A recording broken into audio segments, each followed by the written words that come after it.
It was Thomas Jefferson's vision, embodied in the statute, that gave to us both freedom to worship, or for that matter, not to worship.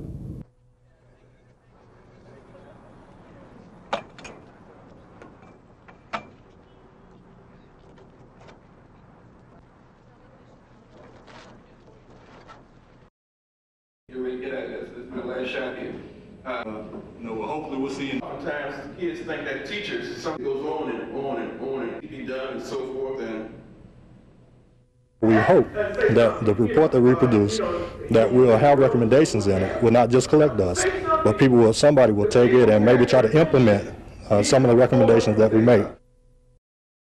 So how did you know that? And still to this day, to see Clarence Williams and each year. Normally it takes place, and I can tell by some of the young people here today, it still means, I think, in terms of minority economic development.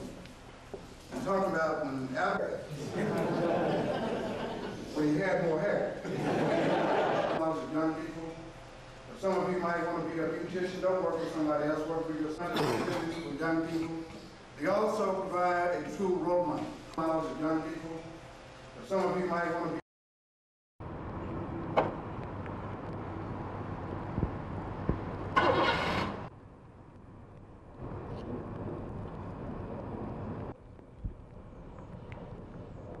We do a lot of problem-solving skills with the kids. They learn how to interact with each other better. We've gotten a lot of compliments on how the kids have come a long way from their parents and their teachers.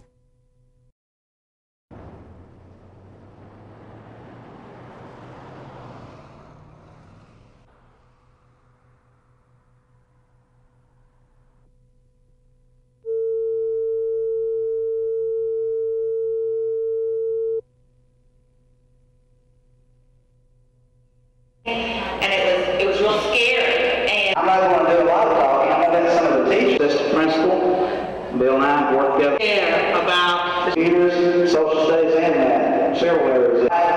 We will bring a bus. It's so nice to see you out here.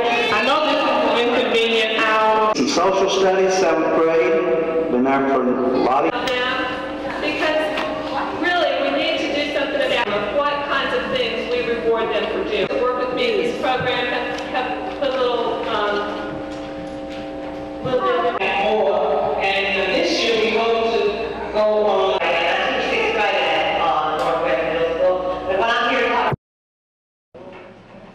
Nearly 800 students go to Fulton, and that number likely won't change anytime soon. Recently, the school was saved from closing down by a reversal in the county's desegregation plan. But zone lines won't be redrawn, and now Fulton's future hinges on its surrounding neighborhood. Longtime resident Ruth Brennan wants new families in Old North Knoxville. These are big houses that need young people, really, because they do take a lot of work. Fulton and Austin East are both slated for millions of dollars in renovations. The county commission will determine exactly how much. Austin East becomes a magnet school, and Fulton keeps its regular curriculum. Who's the greedy person? Dee Searcy teaches English at Fulton. She's seen a lot of changes in the neighborhood over the years. I think the biggest change is that it's become more transient. The houses maybe are more rental houses now, more so than they used to be single-family residences. Searcy is concerned about Fulton maintaining its student population. The neighborhood is rebuilding in spots. A few families are renovating old houses on streets zoned to Fulton. I think the community needs the school and the school needs the community. Both need to be improved. The hard work is starting to pay off, with previously rundown homes now looking like this. And Fulton leaders hope this old neighborhood will find its new spirit. Chuck Denny, Action 10 News Today. I never thought about eating that. Come to think of it, they are pretty bad. I like to munch on chips and drink soda water. You don't eat vegetables or the plants. Who knows what other parts of the plants we eat? We can give you a spot and you can grow your own vegetables. Growing your own vegetables, you get healthy. You like beans? You do? and they're good for you too.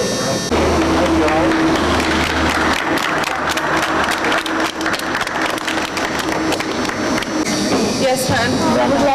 Black-eyed peas. I grew some black-eyed peas in my garden this year, and they are really good. This is Union Square Park on Riverside Drive. Part one we had about a year ago, and I recognize. Okay, let's dive right into it. Gas stations. Next week, we'll take whatever. There are a lot of opportunities in this area for development. There are a lot of opportunities for commercial development, for residential development, out in the Easttown Mall area. Hey, Mark, you got a little slot up here. Just want to see if you're awake. Him, because we can cover up with plastic and stuff. All right, we'll get you out here next, and so you won't be. How many? They do. I mean, they get most of their money anyway going to meetings and complaining about engineers. Well, that's true. And complaining about engineers. We made a boo-boo and they got it right on camera. Is this yours? Yep, it is. Okay, I'm on my way.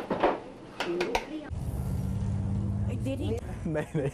Thank you very much. God bless you. Oh, Jay, you're a little pioneer for us. You know that? Thank you. Well, I just want to be so proud. God bless you too. Thank you. We're going to come back.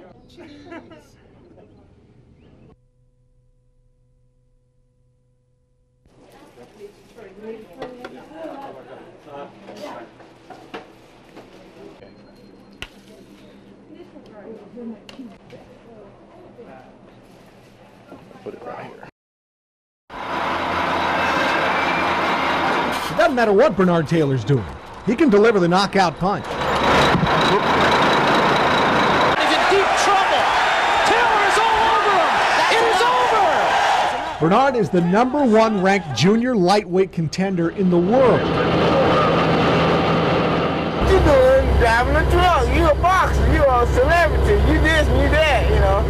And I say, well, you know, I got to make a living. He turns 36 years old Saturday. No one wants to fight him because losing to an older fighter can kill a career. Everybody look at me and say, you can't beat this guy. He got all the style, so let's go around here and find somebody that's much easier to fight. He's trained for 3 years, patiently waiting for his chance.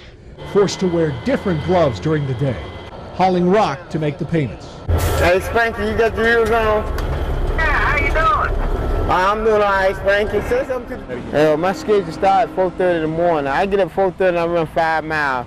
6:30 I'm in that truck, and I run that truck to about 4:30, 5 o'clock in the afternoon. 6:30 I'm at the gym. I was in the gym to 9:30 to 10 o'clock. From 10 o'clock until 11 o'clock I do paperwork, and then I'm in bed about 11 o'clock, 11:30, and be ready for the next morning. It will pay off. The IBF says the world champion has to fight Bernard before August 22nd. Bernard has finally hit payday.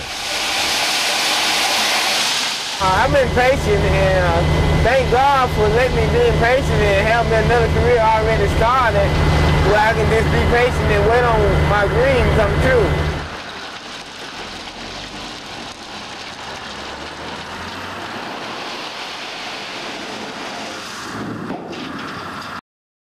Good guy was getting beat on, and everybody was taking advantage of him. He got into the position where he had a gun in his hand. What do you think about that? Would you go buy the cocoa butter?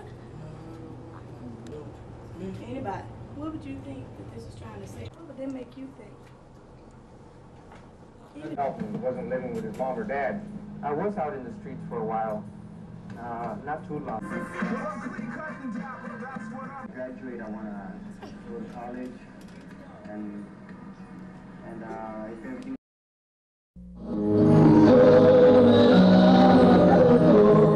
Kids and adults are learning about Christmas in other lands here at the Knoxville Museum of Art. But this program is just one sign of a growing trend to educate the public about other cultures.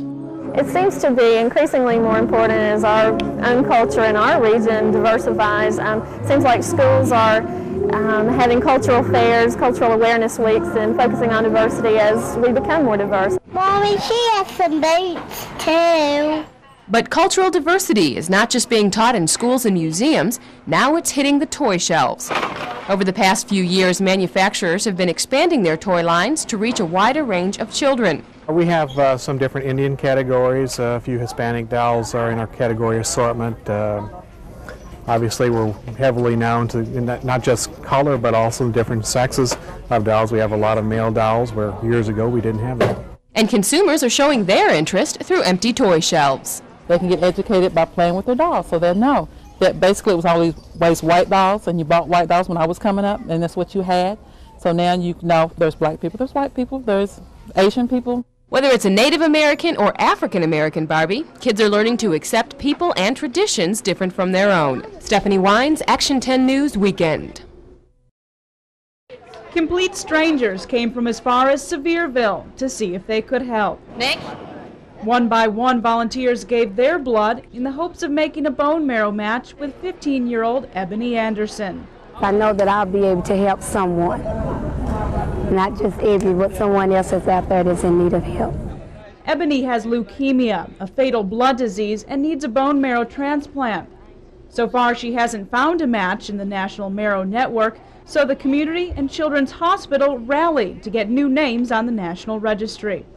Ebony's cancer has been hard on her parents, but today's turnout gave them new hope. And I'd like to thank everyone for being here, really. To know that people don't mind going through that type of situation in the future for someone's life is a blessing to me. Jane and Boyd Caldwell know what a blessing marrow donation can be. Their 3-year-old daughter, Kayla, was diagnosed with leukemia in 1991, and she received the life-saving transplant from a Wisconsin woman in June of last year. Kayla's donor saved her life. She gave her a chance to lead a normal life that we couldn't give her. And we're so thankful for that person. So thankful. Bone marrow matches are extremely difficult because doctors must match a part of the blood called HLCs, or human leukocyte antigens. There were 750,000 people in the registry, and that was the only 6 antigen match. So it's, we just thank God that she was there for us. Doctors say marrow matches can be as rare as 1 in a million, but Ebony's parents still hold hope for their daughter and others with cancer. Somebody will be blessed in this world out of this donor drive here. Somebody. Kristen Hoke, Action 10 News Today.